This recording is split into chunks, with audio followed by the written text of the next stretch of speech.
तो चलिए आज फिर से आपका भाई संधू बैकपैकर आपके सामने फिर से हाजिर हो गया है एक नए व्लॉग के साथ और एक नए मैटर पे आज बात करने वाला हूँ।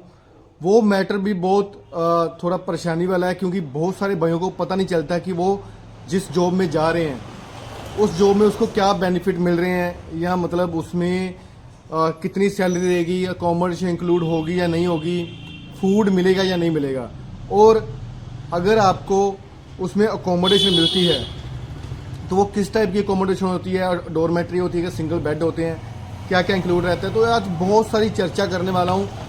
चाहे आप कंस्ट्रक्शन में जा रहे हो, चाहे बाइक डिलीवरी बॉय में जा रहे हो, चाहे आप होटल लाइन में जा रहे हो, एग्रीकल्चर में किसी भी वैकेंसी के लिए जा रहे हो, तो आज फुल डिटेल लेके आया हूँ कि आपको उस वैकेंसी में जाके क्रोएशिया में क्या बेनिफिट होने वाला है और क्या बेनिफिट नहीं होने वाला। पॉजिटिव और नेगेटिव चीज़ें आज मैं आपको क्लियर करने वाला हूँ ताकि क्रोएशिया में जाके आपको कोई भी दिक्कत ना आए, पहले से ही आप प्रिपेयर हो। और एक चीज़ और प्लस पॉइंट मैं आपके लिए लेके आया हूँ कि घर से पैकिंग में आपको क्या क्या लेके जाना है और एयरपोर्ट पे कौन कौन से डॉक्यूमेंटेशन चाहिए। तो आज सारी बातें क्लियर करने वाला हूँ। तो इस चैनल को लाइक, शेयर, सब्सक्राइब और एक प्यारा सा कमेंट जरूर करना अगर मेरी वीडियो अच्छी लगती है तो चलिए वीडियो की शुरुआत इस हिसाब से करते हैं।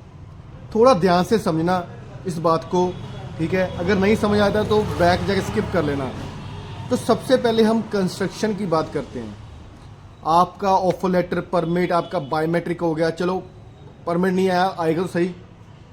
कंस्ट्रक्शन में आपने अप्लाई कर दिया, हेल्पर के लिए, स्टील फिक्सर, शटरिंग कारपेंटर, किसी के लिए भी आपने अप्लाई कर दिया, तो कंपनी का जो बेनिफिट है वो आपको क्या होता है, ठीक है।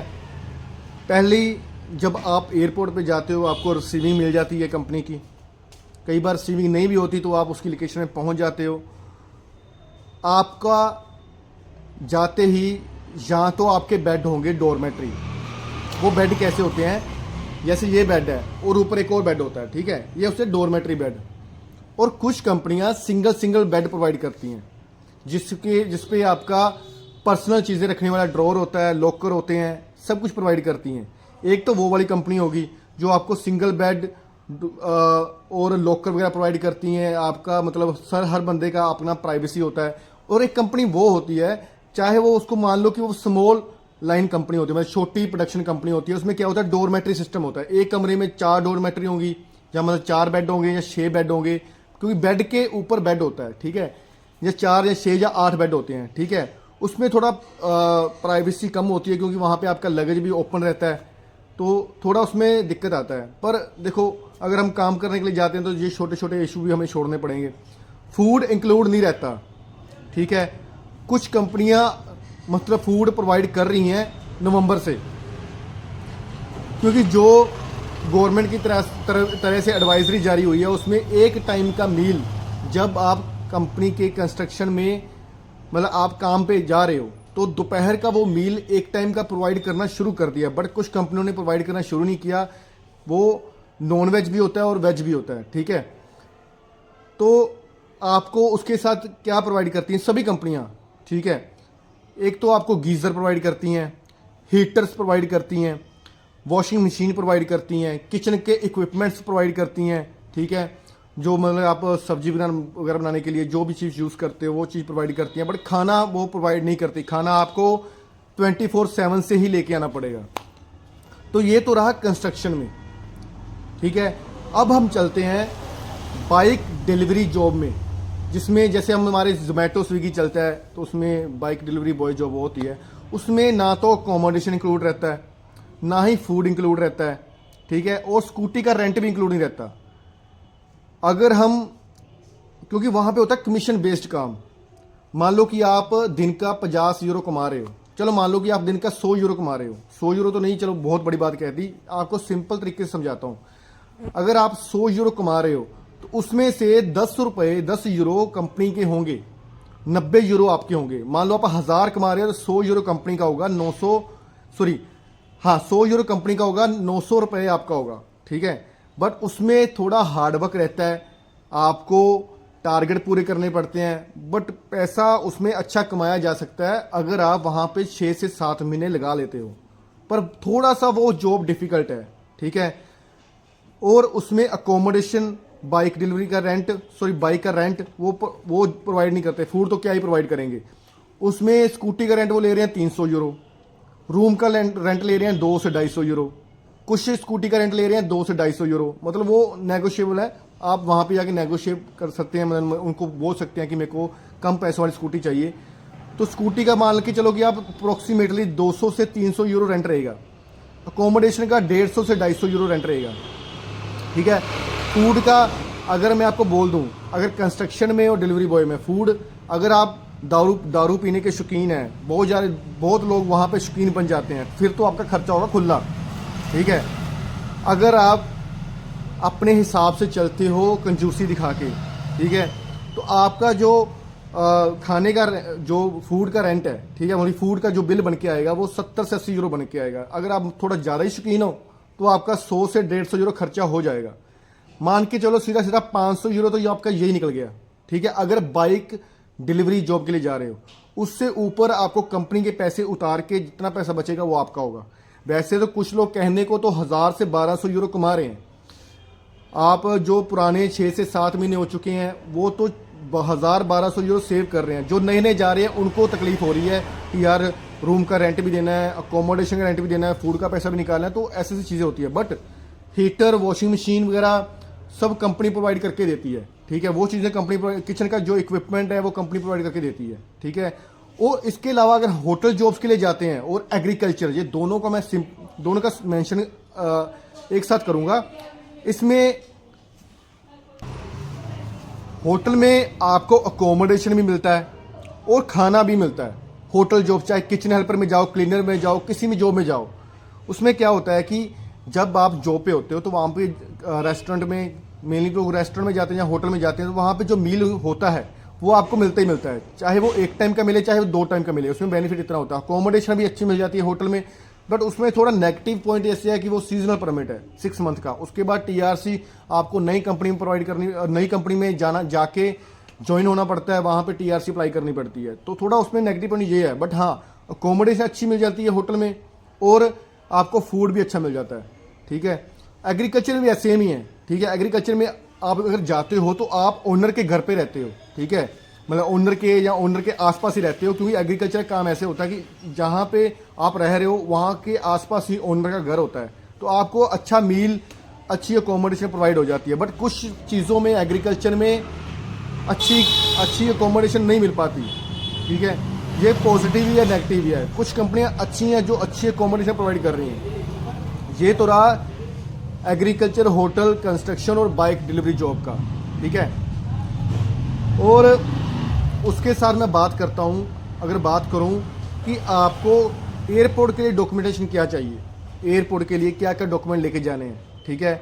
आपको पहले नंबर पे आपका पासपोर्ट, दूसरे नंबर पे टिकट, तीसरे नंबर पे परमिट, चौथे नंबर पे कॉन्ट्रैक्ट लेटर।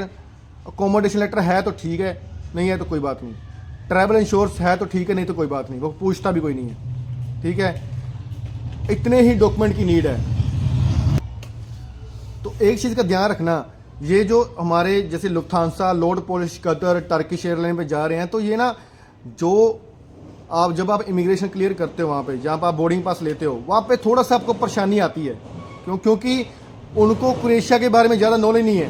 वो आपको पता क्या करेंगे, तो वो ना आपको पहले तो आप लाइन पे खड़े हो, कई लोगों के साथ ऐसा हुआ है, उनको लाइन से बाहर निकाल देते हैं कि आप वेट करो कि हमने आपका परमिट चेक करवाना है, ठीक है। ये सबसे बड़ी बेवकूफ़ी इन लोगों की है। अगर उस पर पासपोर्ट पे स्टिकर वीज़ा लगा हुआ है तो उसको क्यों लाइन से बाहर खड़ा करना। ये सिर्फ इनकी तरकीब होती है परेशान करने की, क्योंकि बेकार है ना। दिल्ली वाले तो सबसे बेकार हैं, दिल्ली एयरपोर्ट वाले तो इतने बेकार हैं कि चपेड़े पड़नी चाहिए बस उनको, ठीक है।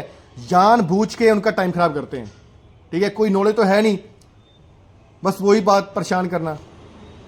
और घर में पैकिंग के लिए आपको क्या क्या पैक करना है बैगेज में, आपको देखो 23 किलो का बैगेज भी है कई फ्लाइट्स में 30 किलो का पैकेज भी है, ठीक है। कि आप 30 किलो का बैगेज लेके जा सकते हो या 7 किलो का बैगेज लेके, मतलब 30 किलो और 7 किलो होता है, 23 किलो या 7 किलो होता है, ठीक है। एक ही बैग इंक्लूड होता है, वो आपको एयरलाइन से कंफर्म करना पड़ेगा जहां से आप टिकट करवा रहे हो कि 23 किलो का 30 किलो का। आपको इतना बैग भर के लेके जाने की जरूरत नहीं है, ठीक है। कुछ लोग तो बिन बात के 30-30 किलो वेट लेके जा रहे हैं, मुझे ये समझ नहीं आता क्यों लेके जा रहे हो। वही चीजें डालो जो जरूरत है। पहली बात, जिस स्टेट में आप जा रहे हो, चाहे स्प्लिट, पूला, जगरेब, जदार, ज़ेबॉक, कहीं भी, ब्राजील में कहीं भी जा रहे हो, वहां का वेदर चेक करो, ठीक है। वहां का वेदर कैसा है, वेदर के हिसाब से कपड़े डालो, ठीक है। क्योंकि जो समुद्र के साथ इलाका लगता है वो ज़्यादा ठंडा नहीं है, ठीक है। उस हिसाब से कपड़े पैक करो। जो भी आपने कपड़े लेने हैं, जो भी आपने फैब्रिक लेना है, वो क्वालिटी का होना चाहिए, चाहे आपके पैसे ज़्यादा लग रहे हैं, क्योंकि बाहर तो आपको पता ही है क्या कैसे कपड़े मिलते हैं, ठीक है। आप यहाँ से शॉपिंग करके जाओ। और दूसरी बात, जो बाइक डिलीवरी में जा रहा है उसके पास एंड्रॉयड फ़ोन होना चाहिए, ना कि आईफोन। ये बात समझ लेना। एंड्रॉयड फ़ोन, अगर आप काम कर रहे हो तो Android phone is the best phone. Android phone कोई भी ले जाओ, आईफोन में यार इतना कोई बेनिफिट नहीं है बाहर जाके, ठीक है। और आपको साथ में जैसे गुरुद्वारे वाला थाल होता है, जैसे मंदिरों में थाल होते हैं ना, सब्जी रखने में डोंगे होते हैं, एक प्लेट होती है उसमें डोंगे बने होते हैं, तो वो गुरुद्वारे जो वाले थाल होते हैं ना, वो 2 ले जाना, ठीक है। वो बहुत काम आते हैं। 2-3 चम्मच ले जाना, ठीक है। दालें, मसाले, जैसे ये चीज़ें साथ में लेके जाना, आपको बहुत काम आएगी। और आप एक मेडिकल बॉक्स जरूर बनवाना जिसपे स्लिप, आपको वहाँ की मेडिकल की स्लिप मिले और उस पर मोहर लगी हो, ठीक है। कई बार वो चेक हो जाती है मेडिसिन वगैरह, तो आपके पास स्लिप होनी चाहिए, ठीक है। और उसका लाइसेंस नंबर भी स्लिप के ऊपर लिखा होना चाहिए मेडिकल शॉप का। वैसे वो चेक नहीं करते, बट अगर चेक कर ले तो आपके पास होना चाहिए। मेडिकल बॉक्स में आपके पास हर तरीके की दवाई होनी चाहिए, हर तरीके की, बुखार की, जुकाम की, इन्फेक्शन की, हर तरीके की दवाई होनी चाहिए। क्योंकि जैसे ही आप बाहर लैंड होते हो तो आपका सब खाना पीना चेंज हो जाता है, खाना पीना, पानी सब चेंज हो जाता है, तो उसमें पहले 2 महीने दिक्कत आती है। मेडिकल बॉक्स जरूर बनवा के लेके जाना, ये बहुत मैंडेटरी है। और वही चीज़ें पैक करो जिसकी ज़रूरत है। और जो शूज़ लेने हैं वो भी अच्छे क्वालिटी के शूज़ होने चाहिए, जो मजबूत होते हैं, ठीक है। इतना 23-30 किलो का बैगेज भर के जरूरत नहीं है। सामान 15-16 किलो लेके जाओ, बहुत है, इनफ है यार। आपके पास खत्म नहीं होगा, आपने काम ही करना है। क्योंकि काम देखो, चाहे कंस्ट्रक्शन का करो, चाहे होटल का करो, किसी भी तरीके का काम करो, पजामा और ट्रैक सूट, उसकी बहुत ज़रूरत है। और स्पोर्ट्स शूज़, जिसने भी लेके जाने हैं स्पोर्ट्स शूज़ लेके जाए, उसकी ज़्यादा ज़रूरत पड़ती है, ठीक है। कोई काम करना है आपने, वहाँ पे घूमने के लिए नहीं जा रहे आप, ठीक है। तो ये चीज़ें बहुत ज़रूरत है। अगर मेरे से कोई चीज़ रह गई हो, छूट गई हो, तो आप मेरे से व्हाट्सएप पे मैसेज करके या मेरे को रिकॉर्डिंग डाल के जरूर पूछ सकते हो। मेरे को आप रिकॉर्डिंग डाला करो, क्योंकि रिकॉर्डिंग को सुनना, मैं भी कभी ड्राइव कर रहा होता हूँ, कई बार एयरपोर्ट पे होता हूँ, तो वहाँ रिकॉर्डिंग सुनना बहुत आसान है। रिकॉर्डिंग सुन के रिकॉर्डिंग भेजना बहुत आसान है। आप जो भी भेजा करो, रिकॉर्डिंग भेजा करो। इसकी डिस्क्रिप्शन में मैंने इंस्टाग्राम का लिंक दिया हुआ है और व्हाट्सएप ग्रुप का लिंक दिया हुआ है, आप ज्वाइन कर लो। Thank you.